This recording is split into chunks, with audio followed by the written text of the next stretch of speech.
ইমাম মুসলিম বিন আকিল বলল, কুফাবাসীরা রে, ও কুফাবাসীরা শোনো শোনো, তোমরা আমাকে নামাজ পড়ার জন্য একটু সুযোগ দিবানি?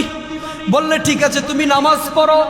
ইমাম মুসলিম বিন আকিল বলল, আমি যদি নামাজ পড়ি, আমার দুইটা সন্তান আছে, তাদেরকে তোমরা মদিনায় পাঠিয়ে দাও। তারা বলল, আমরা তাদেরকে মদিনায় পাঠাবো না, আমরা তাদেরকে শহীদ করব। নাউজুবিল্লাহ বলেন। দুটা বাচ্চা তো অনেক ছোট। ওই দুটা বাচ্চা বলল, বাবা আমাদেরকে যদি তারা শহীদ করে ফেলে আমাদের কোনো আপত্তি নাই, তবে মনে রেখো তারা যদি আপনাকে শহীদ করে কোনো আপত্তি নাই, যদি নবীর আওলাদ হুসাইনকে শহীদ করে এরা জান্নাতে যাইতে পারবে না। শুনেন বাবা, মনোযোগ দিয়ে শোনেন। যে মাত্র দুইটা ছোট বাচ্চা তো অনেক চালাক ছিল, তো এই ছোট বাচ্চারা কি করলো, ঘর থেকে পলাইয়া বের হয়ে গেল। এখন তাদেরকে আর ধরতে পারে নাই। তারপর এখন ইমাম মুসলিম যখন নামাজের নিয়ত বানলেন, হাই রে কুফাবাসী, কিভাবে তোরা পারলি নবীর আওলাদকে শহীদ করতি?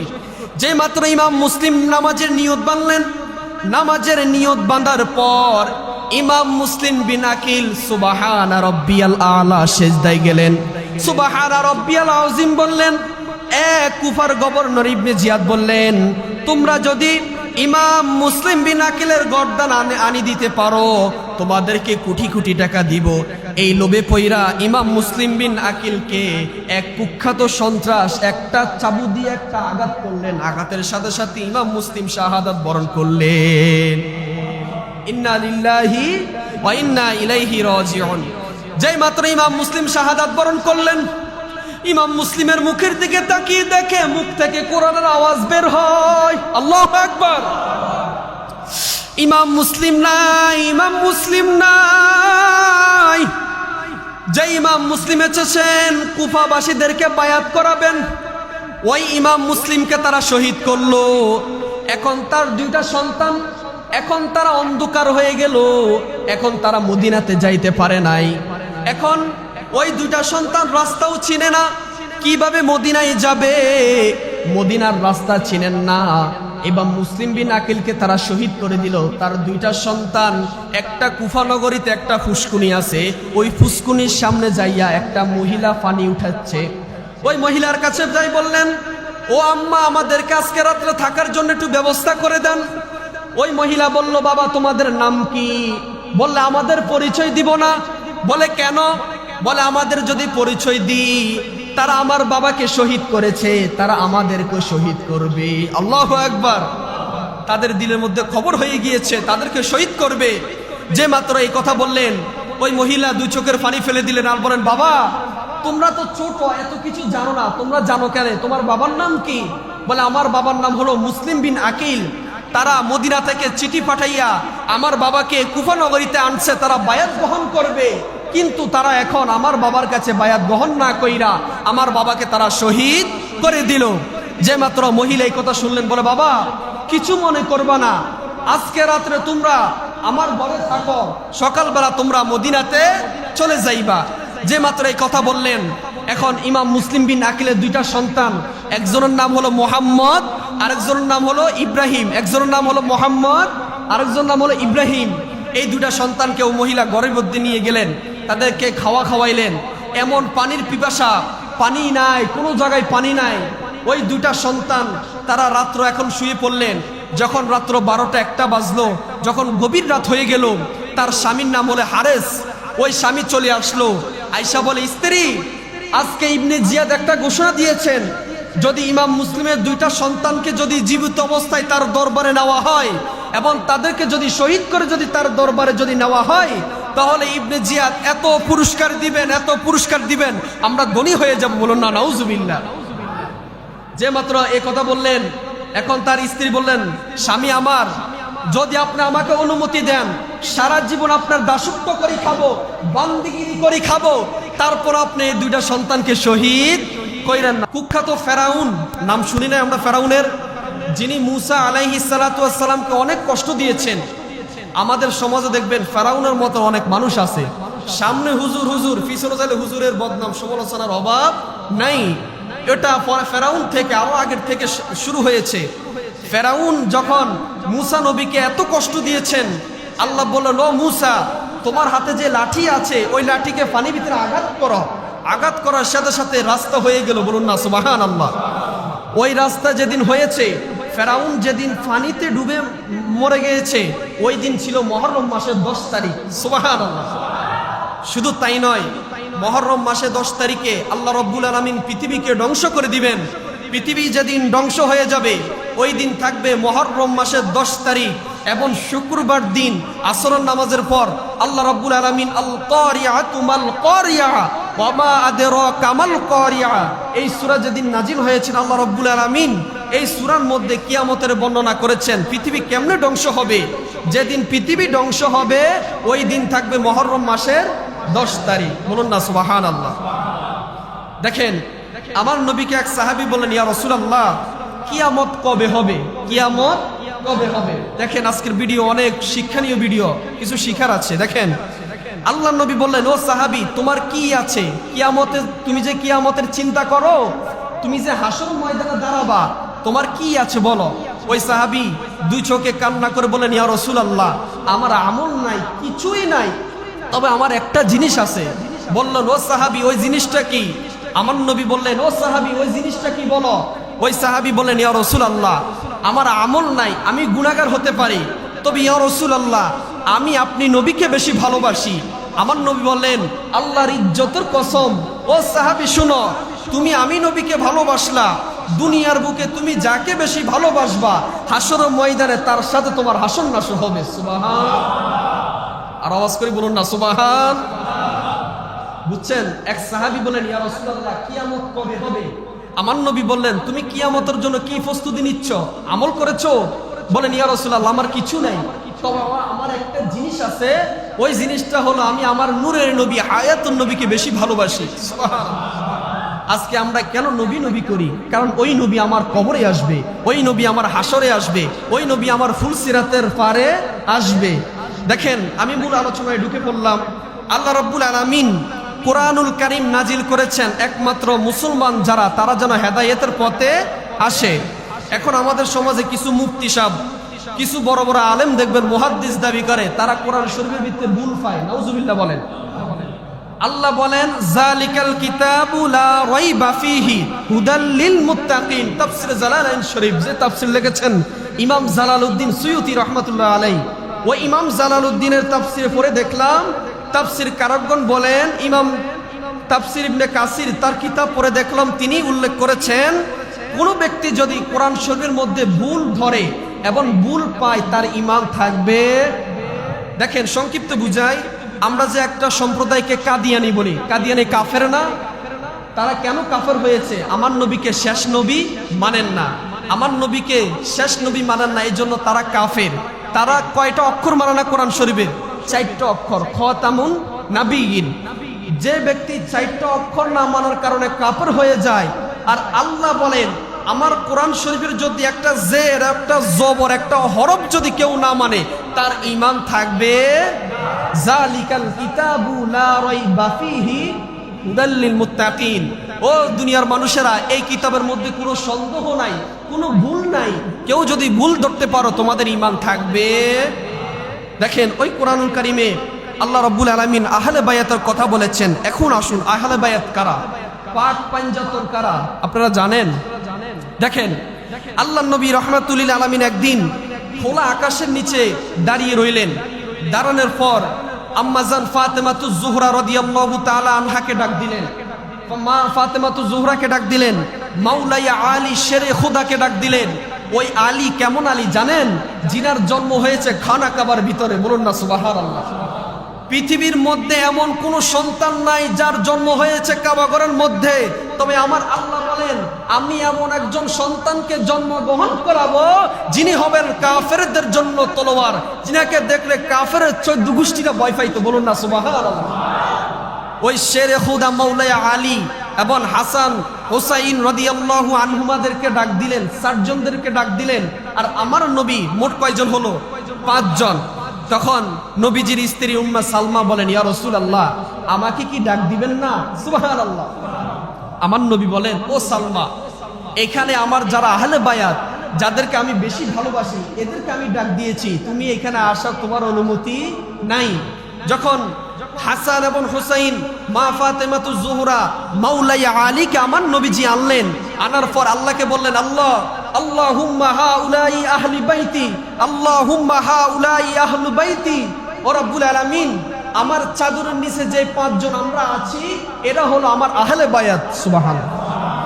ও আল্লাহ, আহলে বায়াতকে যারা ভালোবাসবে, আমার পাক পাঞ্জাতন আমার আওলাদকে যারা ভালোবাসবে, আল্লাহ তুমি তাদেরকে ভালোবাসিনিও। সুবহানাল্লাহ। নবীজি বলেন, যারা আমি নবীকে ভালোবাসতে চাও তাহলে সর্বপ্রথম আমার আহলে বায়াতকে ভালোবাসো। আর আজকে আমরা এমন মুসলমান, আহলে বায়াত কি আমরা নিজেও জানি না। আছে না না এমন মুসলমান? আলহামদুলিল্লাহ সূরা পড়তে জানি না। আমরা এমন মুসলমান, নামাজ রুকু সেজদা কিভাবে পড়তে হয় আমরা জানি না। বাবারে, আমার নবী বলেন, উম্মাহ শোনো, তোমরা আহলে বায়াতকে ভালোবাসো। আহলে বায়াতকে ভালোবাসলে আমি নবীর ভালোবাসা আদায় হয়ে যাবে। বলুন না সুবহানাল্লাহ। দেখেন, মূল আলোচনার ভিতরে ঢুকে পড়লাম। 10 মুহররম হযরতে হুসাইন রাদিয়াল্লাহু তাআলা আনহুমাকে শহীদ করেছেন এজিদ বাহিনী, দুষ্ট এজিদ। এখন আমাদের সমাজে দেখেন, আজকে আমি যখন কিতাব খুললাম, কিতাবের মধ্যে পেলাম কিছু কিছু মানুষ কিয়ামতের আগে আসবে যারা ইমাম হুসাইনকে দোষী মনে করবে এবং ইয়াজিদকে রহমতুল্লাহ বলবে। বলুন না নাউজুবিল্লাহ। এখন আমাদের সমাজে অনেক পীর সাহেব দেখবেন, অনেক বড় বড় মুফতি মুহাদ্দিস দেখবেন, এলেমের অভাব নাই রে বাবা, তারা বলে ইয়াজিদ রহমাতুল্লাহ, জুমার ওয়াজ করে, ইমাম হুসাইনের নাম নেয় না। আছে না নাই? অভাব নাই। তো আমার নবী বলেন, উম্মত তোমরা আমি নবীকে ভালোবাসার আগে আমার আহলে বায়াতকে ভালোবাসো। দেখেন, 10 মুহররম হযরতে হুসাইন রাদিয়াল্লাহু তাআলা আনহুকে কুফা নগরীতে চিঠি পাঠাইলেন। ওই দিনটি ছিল 8ই জিলহজ, বিকালবেলা। কারবালা নগর থেকে কোন কিতাবে পাওয়া যায় 150 চিঠি পাঠিয়েছেন, আবার কোন কিতাবে পাওয়া যায় 500 চিঠি পাঠিয়েছেন। এইভাবে চিঠি পাঠাইতেছেন, হে হুসাইন, আপনি কুফা নগরীতে চলে আসেন, আমরা আপনার কাছে বায়াত গ্রহণ করব। তো হুসাইন রাদিয়াল্লাহু তাআলা আনহু বললেন, ও মুরব্বীরা, আমি কি কুফা নগরীতে যাব? আমাকে চিঠি পাঠিয়েছে, আমি যেন তাদের কাছে চলে যাই। তো এভাবে আপনাদের মতো কিছু মুসল্লি ছিল মসজিদে নববীতে। তো মুসল্লিরা বলল, হুজুর আপনি কুফা নগরীতে যাওয়ার দরকার নাই, কারণ এরা আপনার বাবা ইমাম আলী রাদিয়াল্লাহু তাআলা আনহুকে শহীদ করেছেন। এদের মুখের কথা বড় সুন্দর, এদের হাতের লেখা বড় সুন্দর, এদের জবান বড় সুন্দর, কিন্তু তলোয়ারের আঘাত বড়ই খারাপ। তখন হুসাইন রাদিয়াল্লাহু তাআলা আনহু বললেন, আমি যদি কুফা নগরীতে না যাই তাহলে হাসর ময়দানে যদি ওরা আল্লাহর কাছে যদি বিচার দেয়, আমার নানার কাছে যদি বিচার দেয় যে আমরা হুসাইনকে বলেছি কুফা নগরীতে আসতে, তার কাছে বায়াত গ্রহণ করব, হুসাইন আসে নাই, তখন আমি কি করব? আল্লাহু আকবার, আল্লাহু আকবার। দেখেন, যে হাসান হুসাইন জান্নাতি যুবকদের সর্দার হবে, ওই হাসান হুসাইন বলে, যদি আল্লাহর কাছে কাঠগড় আমাকে দাঁড়ান করানো হয় তখন আমি কি জবাব দিব? এই কথা বলার পর এখন কুফা নগরীতে চিঠি আসতে লাগলো। আস্তে আস্তে এমন চিঠি আসলো, কোন কিতাবে পাওয়া যায় 1800 চিঠি আসলো। এখন হুসাইন রাদিয়াল্লাহু তাআলা আনহু বললেন, ও মুসল্লিরা, আপনারা কি আমাকে অনুমতি দিবেন? আমি কি কুফা নগরীতে চলে যাব? এই কথা বলার পর মুসল্লিরা বলে, আপনি যাওয়ার দরকার নাই, কারণ আপনি এখানে আছেন, ভালো আছেন। কুফা নগরীতে যাওয়ার দরকার নাই, কারণ এজিদ বড় খারাপ, এজিদের মতো খারাপ পৃথিবীতে আর কোনো মানুষ ছিল না, এত খারাপ ছিল, নিকৃষ্ট ছিল। দেখেন, তখন হুসাইন রাদিয়াল্লাহু তাআলা আনহু বললেন, ও মুসল্লিরা শুনেন, তাহলে আমি একজন মানুষকে পাঠিয়ে দিই, যিনার নাম হলো মুসলিম বিন আকিল, আমার নবীজির চাচাতো ভাই। বলুন না সুবহানাল্লাহ। নবীজির চাচাতো ভাই মুসলিম বিন আকিলকে আমার নবীজি বললেন, ও মুসলিম বিন আকিল, তুমি কুফা নগরীতে চলে যাও।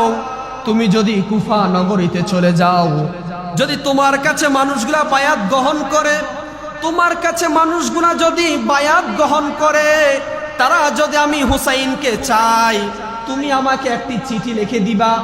ওই চিঠির মধ্যে বলবা, হুসাইন আপনি আসেন, যখন আমি তোমার চিঠি পাবো আমি তখন কুফা নগরীতে চলে যাব। বলুন না সুবহানাল্লাহ।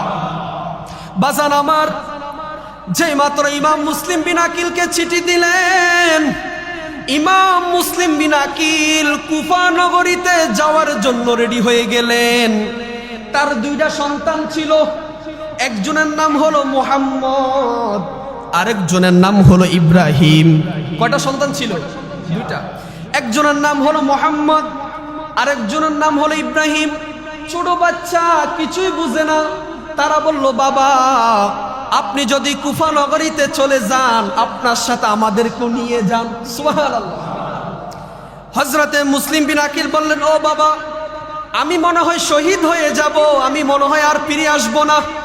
তুমি আমার সাথে যাওয়ার দরকার নাই, তুমি মদিনাতে থাকো। এবার দুইটা বাচ্চা বলে, বাবা আমরা যদি যুদ্ধ করতে নাও যদি পারি, হুসাইন রাদিয়াল্লাহু তাআলা আনহুর সামনে আমরা বুক পেতে দিয়াম, যত তীর আসবে আমাদের বুকের মধ্যে লাগবে, তারপর নবীর আউলাদের ফিরের মধ্যে দিব না। সুবহানাল্লাহ। বাবারে ইমাম মুসলিম বিন আকিল যখন এই ঘটনা পড়লেন, ইমাম মুসলিম বিন আকিলের দুই চোখের পানি ধরে রাখতে পারলেন না।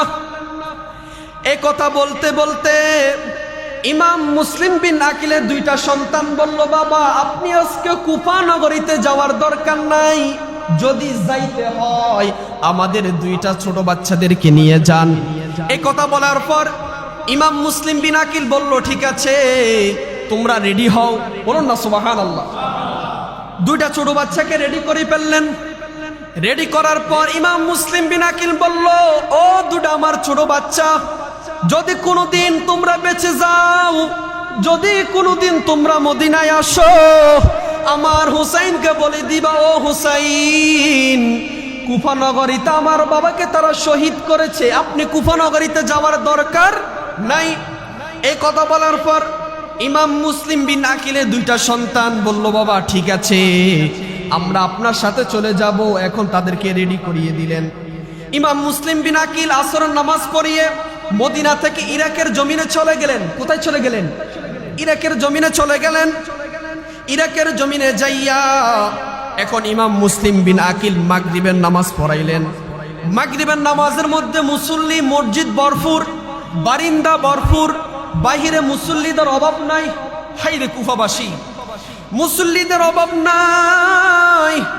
এত মুসল্লি, মুসল্লির অভাব নাই। ইমাম মুসলিম বিন আকিল বড় খুশি হয়ে গেল। হাইরে হুসাইনের কাছে একটা চিঠি পাঠাবো, হুসাইন যদি আমার চিঠি পাইয়া মদিনা থেকে ইরাকের জমিনে আসে, কুফা নগরীতে যদি চলে আসে, তাহলে মনে হয় কুফার সকল মানুষ তার কাছে বায়াত গ্রহণ করবে। এই কথা বলার পর ইমাম মুসলিম বিন আকিল এশার নামাজ পড়াইতে গেলেন। নামাজ পড়াইয়া বসলেন। বসার পর 18,000 মানুষ ইমাম মুসলিম বিন আকিলের কাছে বায়াত গ্রহণ করলেন। কয় হাজার মানুষ? দেখেন কুফার মানুষের ঘটনা শুনেন। ইমাম মুসলিম বিন আকিলের কাছে 18,000 মানুষ বায়াত গ্রহণ করলেন। বায়াত গ্রহণ করার পর ইমাম মুসলিম বিন আকিল এত খুশি হয়ে গেলেন, এবার একটি চিঠি লিখলেন, ও হুসাইন আপনি কুফা নগরীতে চলে আসেন, আপনার কাছে হাজার হাজার মানুষ বায়াত গ্রহণ করবে। হুসাইন রাদিয়াল্লাহু তাআলা আনহুর কাছে চিঠি পাঠিয়ে দিলেন। এদিকে এজিদ খবর দিল, ও কুফার গভর্নর ছিলেন আব্দুল ইবনে জিয়াদ। নাম কি? আব্দুল ইবনে জিয়াদ। উনি ছিলেন কুফার গভর্নর। তো এজিদ খবর দিয়া দিলেন, ও আব্দুল ইবনে জিয়াদ আপনি কুফা নগরীতে একটি আইন চালু করে দেন, যারা ইমাম মুসলিমের কাছে বায়াত গ্রহণ করলো, তারা যদি বায়াত প্রত্যাখ্যান না করে তাদের গর্দান আপনি নিয়ে আসবেন। বলুন না নাউজুবিল্লাহ। দেখেন এখান থেকে শুরু হচ্ছে দ্বন্দ্ব। ইমাম মুসলিম বিন আকিল বললেন, ও সকল মানুষ তোমরা শুনিয়া রাখো। এখন ইবনে জিয়াদ বললেন, ও সকল মানুষ তোমরা শোনো। 300 পুলিশ এবং 300 সেনাবাহিনীকে বললেন, তোমরা যদি কুফা নগরীতে ইমাম মুসলিমের কাছে যারা বায়াত গ্রহণ করেছে তাদেরকে যদি তোমরা বায়াত থেকে প্রত্যাখ্যান না করো, তোমাদের গর্দানও থাকবে না। নাউজুবিল্লাহ। এ কথা বলার পর এখন হুসাইন রাদিয়াল্লাহু তাআলা আনহু ফজর নামাজ পড়াইতে গেলেন। একজন মানুষও নাই। ওমা এশার টাইমে 18,000 মানুষ বায়াত গ্রহণ করেছে। ওমা জোহর নামাজ পড়াইতে গিয়েছে মাত্র 2 কাতার মুসল্লি। ওরে জোহর নামাজ পড়াইতে গিয়েছে মুসল্লি 1 কাতার। আসর নামাজ পড়াইতে গিয়েছে মুসল্লি 4 জন। মাগরিবের নামাজ পড়াইতে গেছে মুসল্লি নাই। কিরে তোরা আমার কাছে আসার টাইমে 18,000 মানুষ এবং 40,000 মানুষ তোরা বায়াত গ্রহণ করলি, ও মা আমি হুসাইনকে চিঠি পাঠিয়ে দিলাম হুসাইন কুফায় আসবে, এখন যে তোরা আমার থেকে বায়াত প্রত্যাখ্যান করে ফেললা, কি হলো? হাইরে মুসলিম বিন আকিল টেনশনে পড়ে গেলেন, হাইরে যদি আমার চিঠি পেয়ে যদি হুসাইন কুফা নগরীতে চলে আসে, তারা হুসাইনকে শহীদ করে ফেলবে, হাইরে আমি কেন চিঠি ফেললাম, কেন চিঠি পাঠাইলাম? এই কথা বলতে বলতে মুসলিম বিন আকিল টেনশনে পড়ে গেলেন। এশার নামাজ পড়াইতে মসজিদে ঢুকলেন, ওমা মুসল্লি নাই, একজন মুসল্লিও নাই। ইমাম মুসলিম বিন আকিল টেনশনে পড়ে গেলেন, হাইরে নবীর আওলাদকে যদি তারা শহীদ করে ফেলে আমি আল্লাহর কাছে কি জবাব দিব? কারণ আমি চিঠি লিখেছি, চিঠি লেখার পর তারা এখন উম্মে হানি নামও এক মহিলা ছিল, ওই মহিলাকে বললেন, আম্মা আমি মুসলিম বিন আকিল মদিনা থেকে এসেছি আপনাদেরকে বায়াত করানোর জন্য, এখন রাত্রবেলা আমি মদিনায় যাইতে পারবো না, আপনি আমাকে রাত্র থাকার জন্য একটি নির্দিষ্ট ব্যবস্থা করে দেন না, বলুন না সুবহানাল্লাহ। ওই মহিলা অনেক ভালো মহিলা ছিলেন। ওই মহিলা বলল, বাবা আমি তো তোমাকে চিনি না, তোমার নাম কি? বলে আমার নাম হলো মুসলিম বিন আকিল, আমি মদিনা থেকে এসেছি, ইমাম হুসাইনের কাছে যারা বায়াত গ্রহণ করবে তাদেরকে দেখতে এসেছি। এখন ওই উম্মে হানি মহিলা বললেন, বাবারে আমার ঘরে তো থাকার জায়গা নাই, তবে আমি তোমাকে বড্ড ভালোবাসি, তুমি আমার ঘরে আজকে রাত্রে যাপন করো, সকালে তুমি চলে যেও। এদিকে কুফার গভর্নর ইবনে জিয়াদ এত বড় খারাপ ছিল, নিকৃষ্ট ছিল, ওই ইবনে জিয়াদ ঘোষণা দিয়ে দিল, যদি তোমরা মুসলিম বিন আকিলের গর্দান কল্লা যদি আনতে পারো তোমাদেরকে 150 উট দিব, বলুন না নাউজুবিল্লাহ। দেখেন কিভাবে নবীর আওলাদকে শহীদ করলো লোভে ফালাইয়া। আজকে আমাদের সমাজে এরকম মানুষ নাই, লোভে পাপে মৃত্যু। মনে রাখবেন, যখন এজিদ খবর দিল যে হে ইবনে জিয়াদ তুমি একটা সুসংবাদ দিয়ে দাও, পুরস্কার দিয়ে দাও, যদি কেউ ইমাম মুসলিম বিন আকিলের গর্দান যদি আনতে পারে তাকে 150 উট দিব। কয়শো উট? 150 উট দিব। এখন হারেস নামের একটা পুরুষ ছিল, জানোয়ার, ওই জানোয়ার বলল আমি ইমাম মুসলিমের কল্লা আনি দিব এবং তার 2টা সন্তানের কল্লা আনি দিব, বলুন না নাউজুবিল্লাহ। হাইরে নবীর আওলাদকে কিভাবে শহীদ করলো দেখেন। যখন এই ঘোষণা ছড়িয়ে পড়লো, এখন ইবনে জিয়াদ কুফার ভিতরে দীপ্তহীন কণ্ঠে বললেন, কে আছো বলো, ইবনে জিয়াদকে রাত্রে তোমাদের ঘরে রেখেছ, তাড়াতাড়ি আমাকে বলে দাও, আর না হলে তোমাদেরকেও রাখবো না, বলুন না নাউজুবিল্লাহ। এই কথা বলার পর এখন যে বুড়ির ঘরে মুসলিম বিন আকিল ঘুমিয়ে পড়লেন, ওই বুড়ির একটা সন্তান ছিল, ওই সন্তান যাইয়া বলি দিল, হে ইবনে জিয়াদ আমার মায় দেখছি মুসলিম বিন আকিলকে আমাদের ঘরের ভিতরে ঘুমাইয়ে দিয়েছেন, বলুন না নাউজুবিল্লাহ। যখন এই ঘোষণা পড়ে গেলেন তখন মহিলা ডাক দিয়ে বললে, বাবা তুমি কেন নবীর আওলাদকে ফাঁসিয়ে দিলা? তুমি কেন এজিদের কাছে যাইয়া বললা মুসলিম বিন আকিল আমার ঘরে শুয়েছেন, এখন তো তারা মুসলিম বিন আকিলকে রাখবো না। এখন ইবনে জিয়াদ বলে দিলেন, যদি তোমরা কেউ মুসলিম বিন আকিলের কল্যাণ আনি দিতে পারো তোমাদেরকে আমি অনেক অনেক টাকা দিব, তোমরা বড় বাদশা হয়ে যাইবা, বড় লোক হয়ে যাইবা। এখন এই ঘোষণা পড়ার পর 300 সেনাবাহিনী ছিলেন এবং কোনো কিতাবে পাওয়া যায় 30 জন সৈন্য ছিলেন, ওদেরকে নিয়ে প্রত্যেক ঘরে ঘরে কুফা নগরীতে যত ঘর ছিলেন সব ঘরের মধ্যে তল্লাশি চালিয়ে দিলেন, ইমাম মুসলিম কোন ঘরে আছেন। এখন এক ঘরে গিয়েছেন, যে বুড়ির ঘরে গিয়েছেন, বুড়ির ঘরে যাইয়া দেখে ইমাম মুসলিম বিন আকিল ঘুমিয়ে পড়লেন। এখন ইবনে জিয়াদের সালাফেরারা বলল, ও ইবনে জিয়াদ আমি ইমাম মুসলিমকে পেয়েছি, এখন কি করব তাকে? ইবনে জিয়াদ বলো, এক হলে তাকে তোমরা জিন্দা নিয়ে আসো, আর নহইলে গর্দান নিয়ে আসো, বলুন না নাউজুবিল্লাহ। বাবারে অনেক কষ্ট হয়। যখন ইবনে জিয়াদ এই ঘোষণা দিয়ে দিলেন, ওই দুষ্ট লোক কি করলো, ইমাম মুসলিমের কাছে গেলেন, যাইয়া বলে, ও ইমাম মুসলিম বিন আকিল তুমি আর বাঁচতে পারবে না, আজকে তোমাকে শহীদ করে দিব।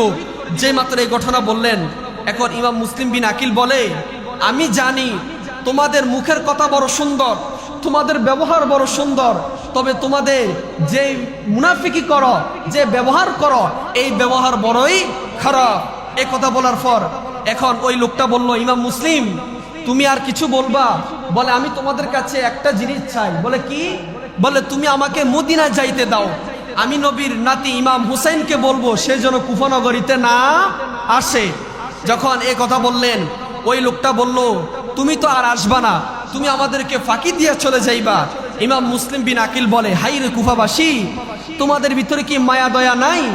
নবীর আওলাদ ইমাম হুসাইনকে তোমরা শহীদ করবা, আমাকে শহীদ করবা, আমার কোনো আপত্তি নাই, তবে নবীর আওলাদকে তোমরা শহীদ করো না। ওই লোকটার ভিতরে মায়া দয়া হয় নাই।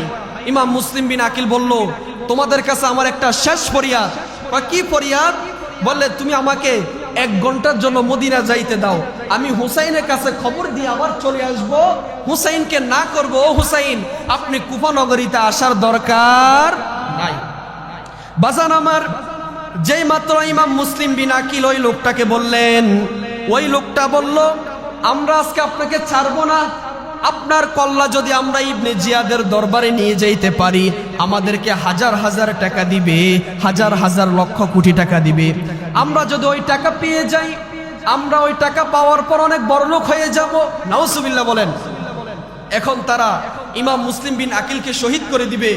যখন ফজর আজান দেয়, এখন ইমাম মুসলিম বিন আকিল বলে, ও কুফাবাসীরা, তবে মনে রেখো, তোমরা আজকে নবীর আওলাদকে শহীদ করবা, হাসরের ময়দানে আল্লাহর কাঠগড়ায় যখন তোমাদেরকে দাঁড় করানো হবে, তখন রেহাই পাবে না। যে মাত্র এই কথা বললেন, ইমাম মুসলিম বিন আকিল বললেন, ও কুফাবাসী শোনো, আমাকে তোমরা শহীদ করে দিবা, কোনো আপত্তি নাই, তবে মনে রাখো, আমাকে শহীদ করার আগে 2 রাকাত নামাজ পড়তে দাও। বাবারে, নামাজের কত গুরুত্ব! নামাজ কেন পড়ব? আমরা নামাজও পড়ি, মিথ্যা কথাও বলি, নামাজও পড়ি, আমরা মাঝে মধ্যে সুদও খাই, নামাজও পড়ি, আবার সুগরখুরি করি, আছে না নাই? ইমাম মুসলিম বিন আকিল বললেন, ও কুফাবাসী, আমাকে শহীদ করে দিবা, কোনো আপত্তি নাই, শহীদ করার আগে আমাকে 2 রাকাত নামাজ পড়তে দাও। বললে, কেন তুমি নামাজ পড়বা কেন? বলে, নবীর আওলাদ যারা হবে, নবীর উম্মত যারা হবে, যারা জান্নাতে যাইবে, তারা কখনো নামাজ ছাড়তে পারে না। আল্লাহু আকবার। এদিকে ফজর আজান দেয়।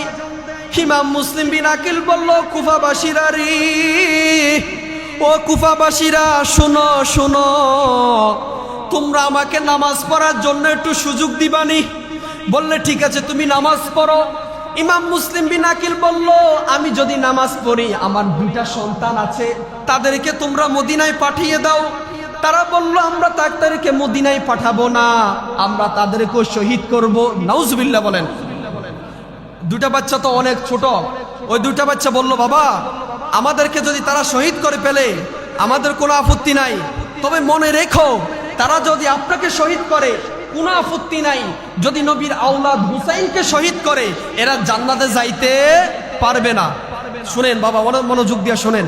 যে মাত্র 2টা ছোট বাচ্চা তো অনেক চালাক ছিল, তো এই ছোট বাচ্চারা কি করলো, ঘর থেকে পলাইয়া বের হয়ে গেল। এখন তাদেরকে আর ধরতে পারে নাই। তারপর এখন ইমাম মুসলিম যখন নামাজের নিয়ত বানলেন, হাই রে কুফাবাসী, কিভাবে তোরা পারলি নবীর আওলাদকে শহীদ করতি? যে মাত্র ইমাম মুসলিম নামাজের নিয়ত বানলেন, নামাজের নিয়ত বাঁধার পর ইমাম মুসলিম বিন আকিল সুবহানা রাব্বিয়াল আলা সিজদায় গেলেন, সুবহানা রাব্বিয়াল আযীম বললেন। কুফার গভর্নর ইবনে জিয়াদ বললেন, তোমরা যদি ইমাম মুসলিম বিন আকিলের গর্দান আনি দিতে পারো, তোমাদেরকে কোটি কোটি টাকা দিব। এই লোভে পইরা ইমাম মুসলিম বিন আকিলকে এক কুখ্যাত সন্ত্রাস একটা চাবু দিয়ে একটা আঘাত করলেন। আঘাতের সাথে সাথে ইমাম মুসলিম শাহাদাত বরণ করলেন। ইন্না লিল্লাহি ওয়া ইন্না ইলাইহি রাজিউন। যেই মাত্র ইমাম মুসলিম শাহাদাত বরণ করলেন, ইমাম মুসলিমের মুখের দিকে তাকিয়ে দেখে মুখ থেকে কোরআনের আওয়াজ বের হয়। আল্লাহু আকবার। ইমাম মুসলিম নাই, ইমাম মুসলিম নাই। যে ইমাম মুসলিম এসেছেন কুফাবাসীদেরকে বায়াত করাবেন, ওই ইমাম মুসলিমকে তারা শহীদ করলো। এখন তার 2টা সন্তান, এখন তারা অন্ধকার হয়ে গেল, এখন তারা মদিনাতে যাইতে পারে নাই। এখন ওই 2টা সন্তান রাস্তাও চিনে না, কিভাবে মদিনায় যাবে, মদিনার রাস্তা চিনেন না। ইমাম মুসলিম বিন আকিলকে তারা শহীদ করে দিল। তার 2টা সন্তান, একটা কুফা নগরীতে একটা ফুসকুনি আছে, ওই ফুসকুনির সামনে যাইয়া একটা মহিলা পানি উঠাচ্ছে। ওই মহিলার কাছে যাই বললেন, ও আম্মা, আমাদেরকে আজকে রাত্রে থাকার জন্য একটু ব্যবস্থা করে দেন। ওই মহিলা বলল, বাবা তোমাদের নাম কি? বললে, আমাদের পরিচয় দিব না। বলে, কেন? বলে আমাদের যদি পরিচয় দিই তারা আমার বাবাকে শহীদ করেছে, তারা আমাদেরকে শহীদ করবে। আল্লাহু আকবার। তাদের দিলের মধ্যে খবর হয়ে গিয়েছে তাদেরকে শহীদ করবে। যে মাত্র এই কথা বললেন ওই মহিলা দুই চোখের পানি ফেলে দিলেন আর বলেন, বাবা তোমরা তো ছোট, এত কিছু জানো না, তোমরা জানো কেন? তোমার বাবার নাম কি? বলে আমার বাবার নাম হলো মুসলিম বিন আকিল। তারা মদিনা থেকে চিঠি পাঠাইয়া আমার বাবাকে কুফা নগরীতে আনছে, তারা বায়াত গ্রহণ করবে, কিন্তু তারা এখন আমার বাবার কাছে বায়াত গ্রহণ না কইরা আমার বাবাকে তারা শহীদ করে দিল। যে মাত্র মহিলা এই কথা শুনলেন বলে, বাবা কিছু মনে করবা না, আজকে রাত্রে তোমরা আমার ঘরে থাকো, সকালবেলা তোমরা মদিনাতে চলে যাইবা। যে মাত্র এই কথা বললেন এখন ইমাম মুসলিম বিন আকিলের দুইটা সন্তান, একজনের নাম হলো মোহাম্মদ, আরেকজনের নাম হলো ইব্রাহিম। একজনের নাম হলো মোহাম্মদ, আরেকজনের নাম হলো ইব্রাহিম। এই দুটা সন্তানকে ও মহিলা ঘরের মধ্যে নিয়ে গেলেন, তাদেরকে খাওয়াইলেন। এমন পানির পিপাসা, পানি নাই, কোনো জায়গায় পানি নাই। ওই দুটা সন্তান তারা রাত্র এখন শুয়ে পড়লেন। যখন রাত্র 12টা-1টা বাজলো, যখন গভীর রাত হয়ে গেল, তার স্বামীর নাম হলো হারেস। ওই স্বামী চলে আসলো, আয়েশা বলে, স্ত্রী আজকে ইবনে জিয়াদ একটা ঘোষণা দিয়েছেন, যদি ইমাম মুসলিমের দুইটা সন্তানকে যদি জীবিত অবস্থায় তার দরবারে নেওয়া হয় এবং তাদেরকে যদি শহীদ করে যদি তার দরবারে যদি নেওয়া হয়, তাহলে ইবনে জিয়াদ এত পুরস্কার দিবেন, এত পুরস্কার দিবেন, আমরা ধনী হয়ে যাব। বলুন না নাউজুবিল্লাহ। যে মাত্র এই কথা বললেন, এখন তার স্ত্রী বললেন, স্বামী আমার, যদি আপনি আমাকে অনুমতি দেন, সারা জীবন আপনার দাসত্ব করে খাবো, বান্দিগিরি করে খাবো, তারপর আপনি এই দুইটা সন্তানকে শহীদ কইরেন না। বলেন আল্লাহুম্মা সাল্লি।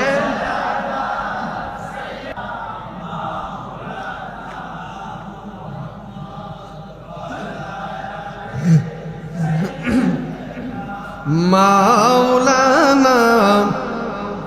দেখেন তারপরে যখন ওই দুইটা সন্তান, ইমাম মুসলিম বিন আকিলের দুইটা সন্তান, একজনের নাম হলো মোহাম্মদ, আরেকজনের নাম হলো ইব্রাহিম। ওই ইব্রাহিম বলল, বাবা আপনি যখন চলে যাবেন আমাদের আপত্তি নাই, তবে আমাদেরকে মদিনা পাঠিয়ে দেন। যখন এই কথা বললেন, এখন ইমাম মুসলিম বিন আকিলের দুইটা সন্তান ওই মহিলার ঘরে রাত্রে মানে আপনার ঘুমিয়ে পড়লেন। এখন ওই স্বামী বললেন, আজকে ইবনে জিয়াদ আমাদেরকে খবর দিল, যদি ইমাম মুসলিমের দুইটা সন্তানকে যদি আমি জীবিত অবস্থায় তার দরবারে নিয়ে যাইতে পারি, তাহলে ইবনে জিয়াদ আমাদেরকে অনেক টাকা দিবেন। ওই মহিলা বলল, স্বামী আমার, আপনি এই কাজ করেন না। যদি আপনি নবীর আওলাদেরকে কষ্ট দেন, আওলাদের গলায় যদি ছুরি চালান, হাসর ময়দানে রেহাই পাবেন না। যখন এই কথা বললেন, সেই তো লোক চলে আসলো শরীরে, সে আর মানতে পারলেন না। এখন সে শুনতে পেল কে জানি চিৎকার দিয়া কান্না করতেছে, এখন ছোট বাচ্চাদের কান্নার আওয়াজ। সে বলল, স্ত্রী আমার, আজকে আমাদের ঘরের মধ্যে কে কান্না করে? মহিলারা অনেক সালাক দেখবেন, মহিলারা বলে, আরে কেউ না, বড় বাহির থেকে কোন ছোট পোলা কান্না করে, দেখবেন মহিলারা একটু চালাক হয়। তখন ওই মহিলা বলল, আমার ঘরে কেউ নাই, যাইসাও বাইরের মধ্যে কেমন কান্না করে, ঘুমিয়ে পড়ো। ইবনে জিয়াদ ওই সালা বলল, হারেস বলল, আমার বিশ্বাস হয় না, আমার মনে হয় ওই দুইটা ছোট বাচ্চা আমাদের ঘরে আছে। এখন সেই বাইরের ভিতরে যাইলেন, বাহিরে যাইয়া দেখে দুইটা সন্তানের কান্না আওয়াজ শোনা যায় না, ঘর থেকে কান্নার আওয়াজ শোনা যায়। সে যখন আরেক রুমে চলে গেলেন, যাইয়া দেখে বড় ভাই ছোট ভাইকে জড়াইয়া ধরে কান্না করে আর বলে, ভাই আমরা মনে হয় আর বাঁচবো না, আমাদের বাবাকে তারা শহীদ করে দিয়েছে। যদি সকালবেলা হুসাইন চলে আসে 10ই মুহররম, যদি হুসাইন রাদিয়াল্লাহু তাআলা আনহু যদি চলে আসে, তারা হুসাইনকে শহীদ করবে, আমাদেরকে শহীদ করে দিবে। ভাই তুমি যদি কখনো মদিনায় যাও, হুসাইনকে না করে দিবা, সে যেন মদিনায় না আসে। আল্লাহু আকবার। বড় ভাই বলল, ছোট ভাই তুমি মদিনায় যাইলে হুসাইনকে না করে দিও। এখন ওই দুইটা ছোট বাচ্চা এমন জোরে একজন আরেকজনকে জড়িয়ে ধরে কান্না করতেছে। ওই হারেস তাদেরকে আনলেন, বলে, ও স্ত্রী আমার, তুমি বলেছ আমার ঘরে কোনো সন্তান নাই, এখন এরা কারা? তখন এই কথা বলার পর স্বামী আপনার ইবনে জিয়া হারেসের স্ত্রী চিৎকার মেরে কান্না করলেন আর বললেন, স্বামী আমার, এদেরকে আপনি শহীদ করবেন না, এরা মাসুম বাচ্চা, কিছুই বুঝে না, এদেরকে আপনি মাইরান, এদেরকে ছেড়ে দেন। ওই হারেস টাকার লোভে, ক্ষমতার লোভে এদেরকে ছাদ থেকে এমন জোরে একটা আসার মারলেন, আসারের সাথে সাথে যারা ইয়া হুসাইন কইয়া শাহাদাত বরণ করলেন। বলুন আল্লাহু আকবার। যে মাত্র তাদেরকে সাত থেকে এমন জোরে একটা আসার মারলেন, আসারের সাথে সাথে যারা ইয়া হুসাইন, শাহ হুসাইন, ইয়া হুসাইন বলে তারা শাহাদাত বরণ করলো। দুইটা ছোট বাচ্চা, তাদের কি দোষ ছিল তোমরা তাদেরকে শহীদ করলা? ওই দুইটা ছোট বাচ্চাকে আপনার শহীদ করার আগে ওই দুইটা ছোট বাচ্চা বলে, হারেস আমি জানি তুমি আমার বাবাকে শহীদ করেছ, তবে আমাদেরকে শহীদ করার আগে আমাদেরকে 2 রাকাত নামাজ পড়তে সুযোগ করে দাও। দুইটা ছোট বাচ্চা নামাজ কি বুঝে বাবা, নামাজ তো ফরজ হয় নাই। ওই দুইটা ছোট বাচ্চা বলে, হারেস আমাদেরকে মারবা কোনো আপত্তি নাই, তবে মারার আগে আমাদেরকে নামাজ পড়ার জন্য সুযোগ করে দাও। হারেস তাদেরকে নামাজ পড়ার জন্য সুযোগ করে দিলেন।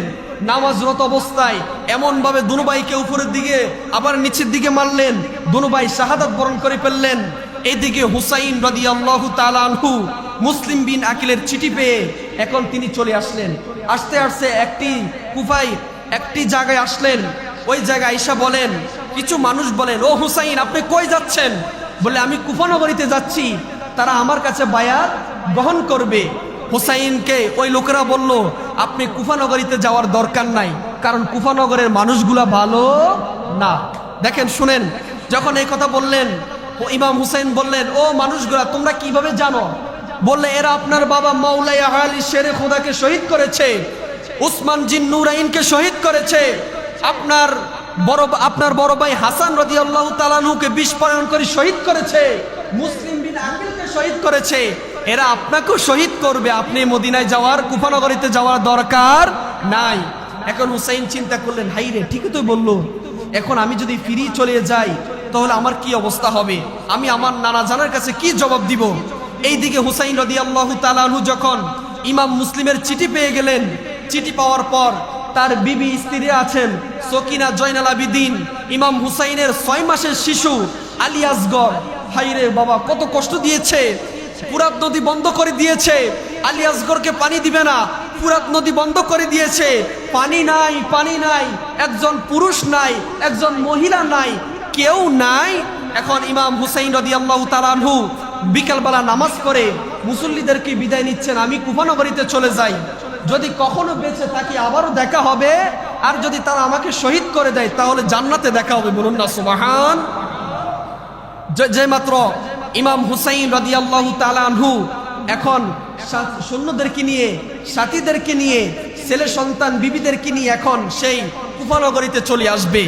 এই মুহূর্তে তার বোন জয়নব, ইমাম হুসাইনের বোনের নাম কি? জয়নব, আর ছেলের নাম হলো আলী আসগর।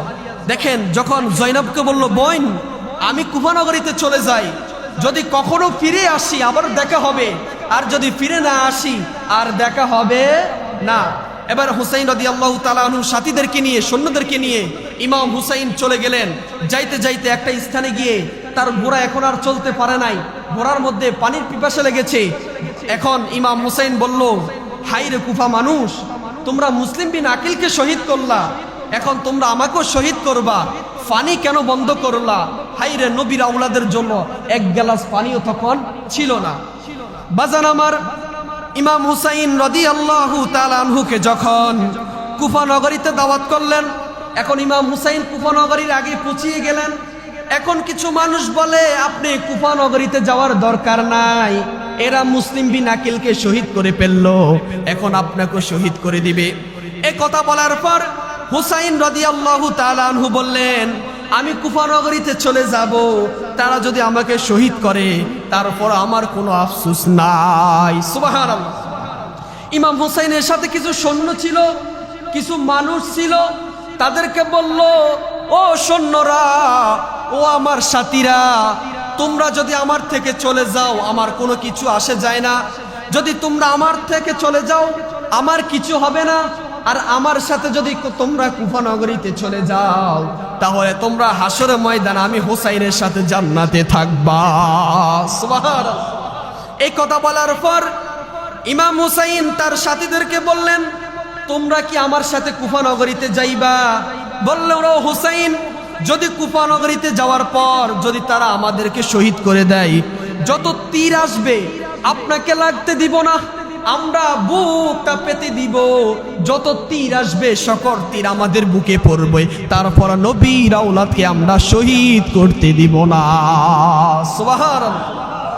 যে মাত্র এই খবর ছড়িয়ে পড়ল, নাই নাই ইমাম মুসলিম নাই, নাই নাই মুহাম্মদ নাই, ইব্রাহিম নাই, এই মাত্র হুসাইন রাদিয়াল্লাহু তাআলা আনহু তাদের সৈন্যদেরকে নিয়ে চলে গেলেন। এখন জয়নব বলল, ভাই আপনি কই যাচ্ছেন? বললে, আমি কুফা নগরীতে যাচ্ছি।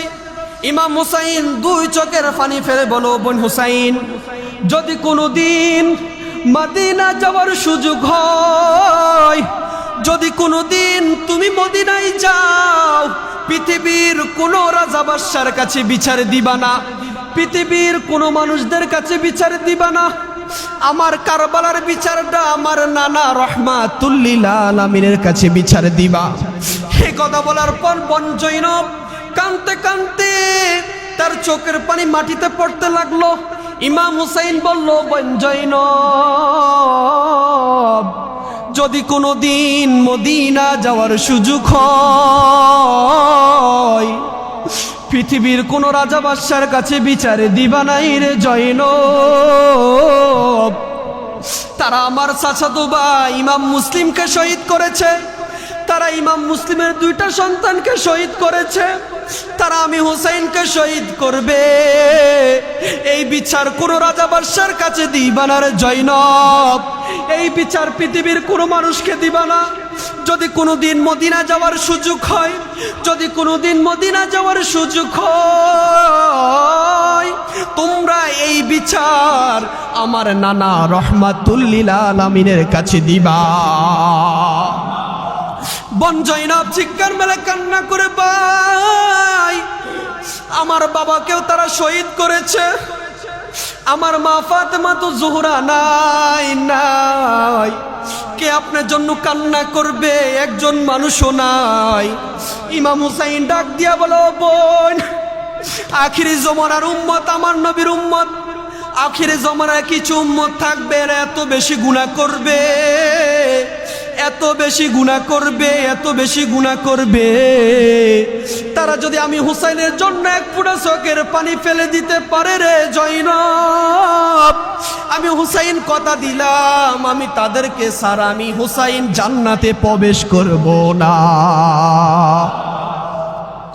বোন জয়নব চোখের পানি ফেলে বলে, ও হুসাইন, হুসাইন, হুসাইন, আপনি কুফা নগরীতে যাওয়ার দরকার নাই, কুফা নগরীতে যাওয়ার দরকার নাই, আপনাকে তারা শহীদ করে দিবে।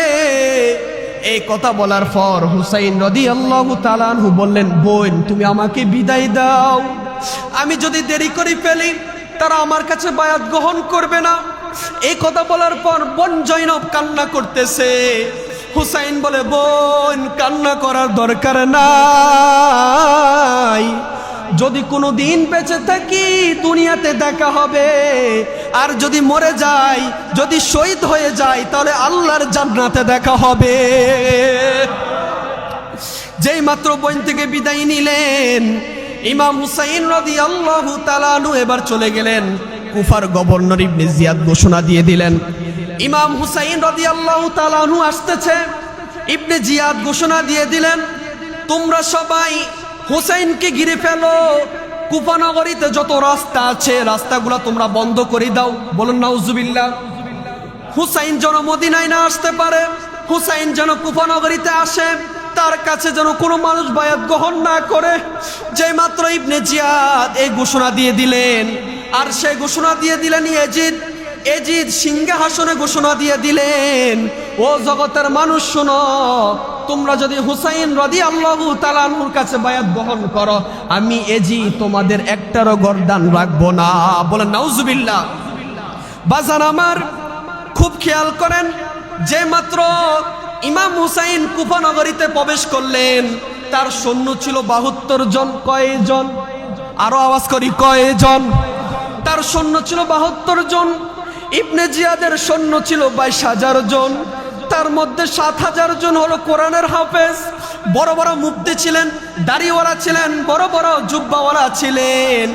তারা ইমাম হুসাইনকে বললেন, ইবনে জিয়াদকে বললেন, ও ইবনে জিয়াদ, আমরা অনেক বড় হাফেজ, অনেক বড় মুফতি, অনেক বড় মাওলানা, অনেক বড় বড় মাস্টার ডিগ্রি অর্জন করে এসেছি, হুসাইনকে রাখা যাবে না।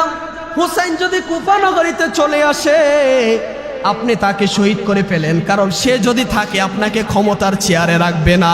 নাউজুবিল্লাহ বলেন। ইমাম হুসাইন রাদিয়াল্লাহু তাআলা আনহুর কাছে একমাত্র ইমাম হুসাইন যুদ্ধ করেছেন, শহীদ হয়েছেন যেন এজিদ ক্ষমতায় না আসে, কারণ এজিদের যোগ্যতা ছিল না। এজিদ ছিল মদ পানকারী, সে ছিল নির্লজ্জ, নেহায়া, জিনাখোর, সে ছিল নিকৃষ্ট। এর জন্য হুসাইন বলেন, এজিদ যদি ক্ষমতায় আসে তাহলে আমি হুসাইন কোনো মতে মানতে পারবো না। এখন ইবনে জিয়াদকে 7000 হাফেজ বলল, ও ইবনে জিয়াদ, হুসাইন রাদিয়াল্লাহু তাআলা আনহু যেন মক্কায় না আসে, মদিনায় না যাইতে পারে, কুফা নগরীতে যেন সে আসে, আসলে তাকে শহীদ করে দিবেন। এই কথা বলার পর ইবনে জিয়াদ বললেন, ও কুফা মানুষ, তোমরা শুনো, তোমরা যদি হুসাইনের গর্দান কল্লা মুবারক যদি তোমরা আনতে পারো, মাথা মুবারক যদি তোমরা নিয়ে আসতে পারো, তোমাদেরকে কোটি কোটি টাকা দেওয়া হবে। তারপরও তোমরা যদি আরো চাও আরো দিব, তারপরও হুসাইনকে হাজির করবা। নাউজুবিল্লাহ। কিছু মানুষ দেখবেন আমাদের সমাজে আছে, লোভে পড়ে যায় টাকার জন্য।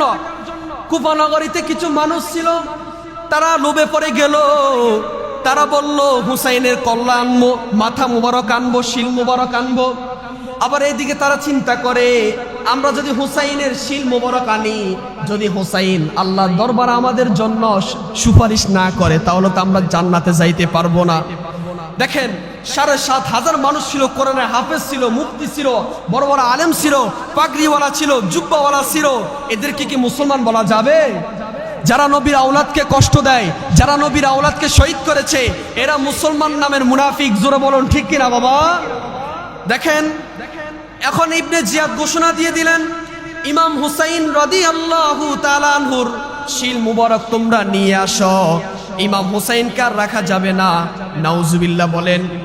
এদিকে যখন ঘোষণা দিয়ে দিলেন, ঘোষণা দেওয়ার পর আল্লাহর নবী রাহমাতুল লিল আলামিন স্বপ্নে যুগে ইবনে আব্বাসকে দেখাইলেন।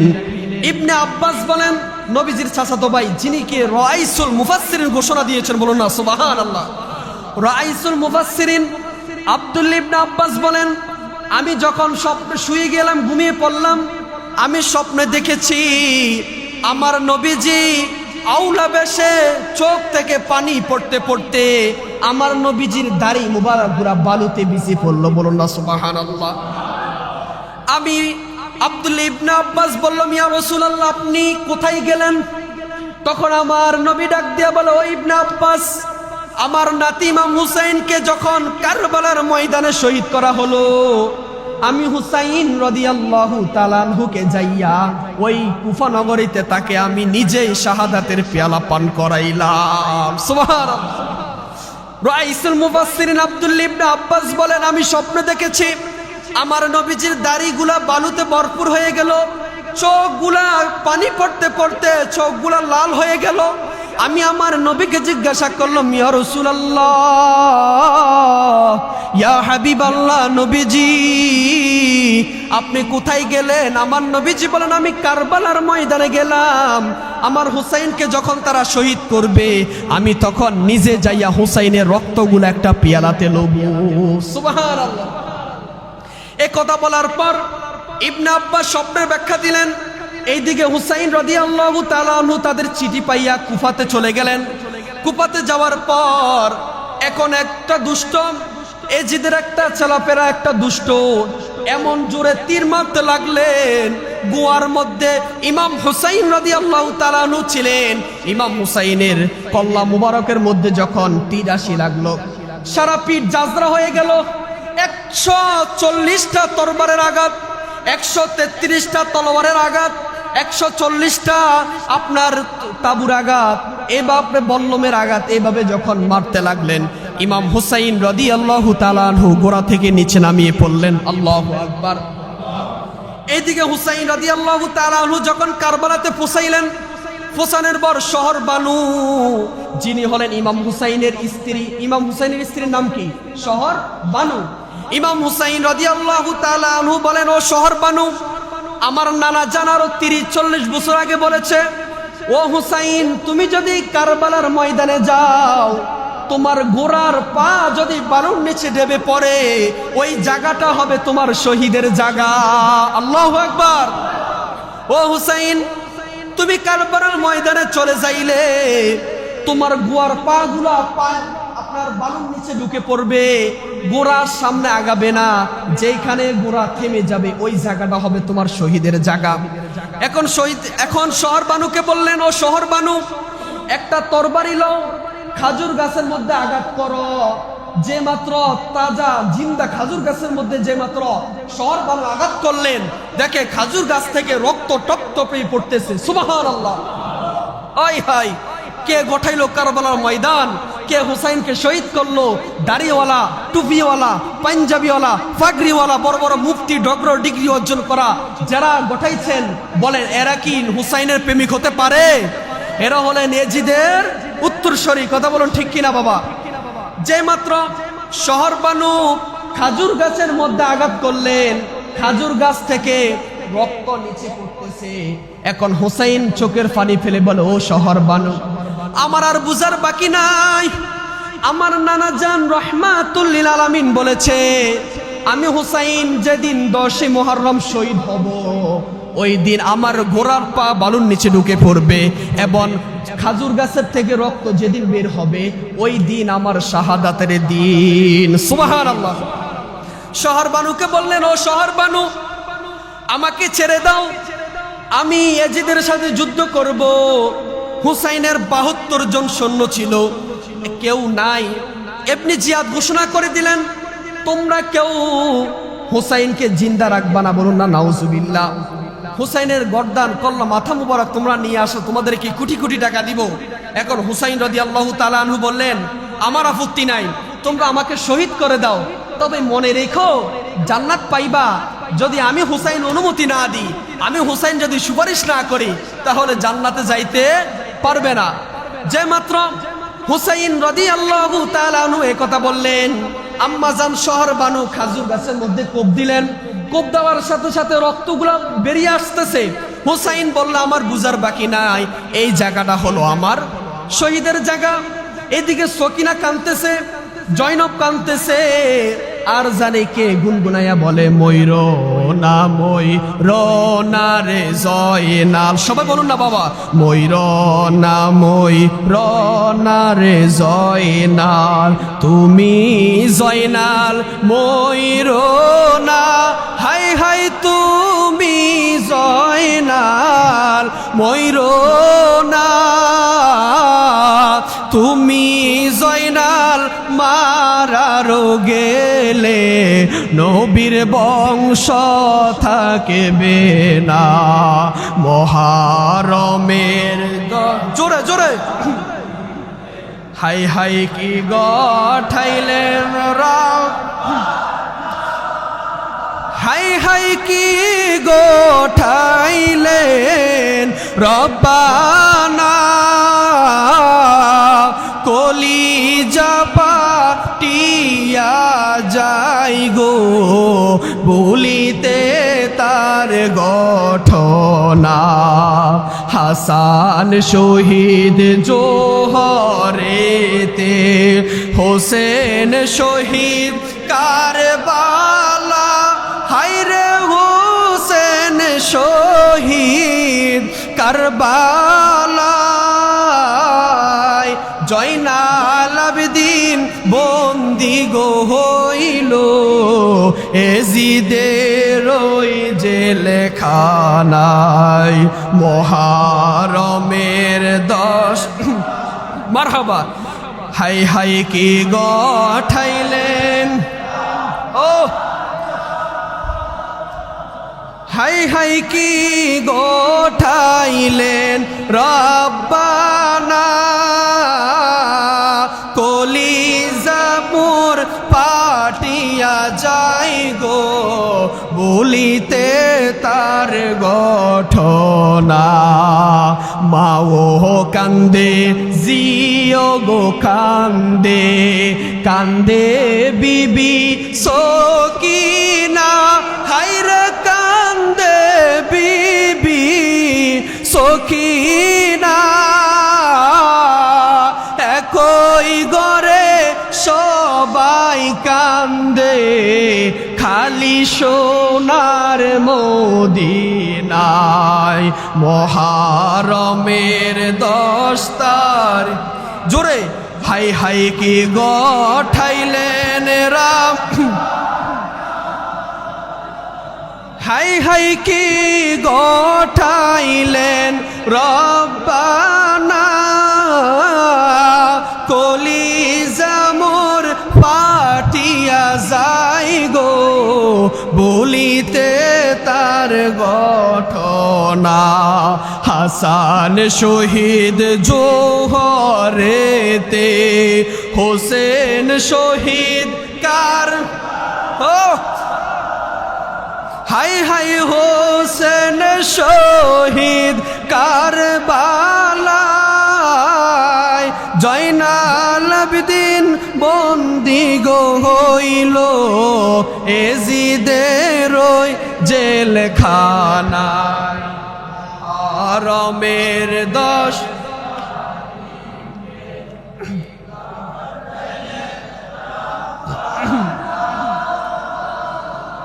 হাই হাই কি গঠাইলেন রব্বানা কলিজা মোর যাই গো বলিতে তার ঘটনা সকলে বলেন আল্লাহু আকবার বলেন ইয়া হুসাইন বলেন আমরা সবাই হুসাইনের সাথে জান্নাতে থাকতে চাই কি চাই না আল্লাহ সবাইকে কবুল করে সকল বলে আমিন